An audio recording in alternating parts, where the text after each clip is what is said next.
Baby talk akan membuatkan anak anda speech delay. Betul ke? Jawapannya tak.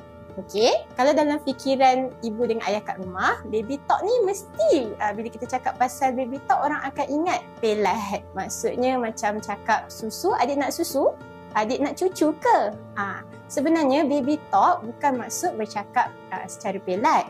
Tapi bila kita menggunakan baby talk, sebenarnya kita kaitkan dengan perkataan mother is atau parent is. Okey? Mother is, parent is ni apa?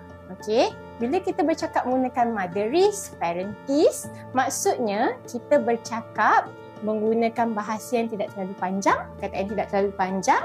Okey, janji matlamat ni tercapai lah, maksudnya tercapai. Okey, kita bercakap dengan nada yang sedikit melirik, yang mungkin suara kita pun sedikit tinggi.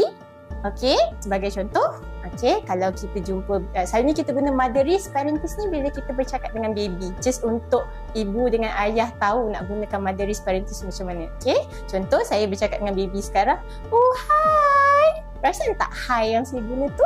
Nadanya sedikit berlainan. Saya tak cakap hi, baby buat apa tu? Baby dah makan ke? Oh, baby senyum lah. Saya tak cakap macam tu sebab bila buat macam tu, baby tu pun rasa boring. Baby tu pun rasa nak dengar kita. Baby tu pun mungkin tak tengok kita. Jadi kita tukar nada sedikit. Kita akan cakap, baby, oh comelnya. Oh, lapar ke? Okay, perasan tak nada yang saya gunakan? Tinggi dan saya cakap sedikit melirik. Okey, untuk dapatkan perhatian anak atau baby tersebut. Okey? Nah, ibu dengan ayah pun boleh cuba teknik ini di rumah. Selamat mencuba.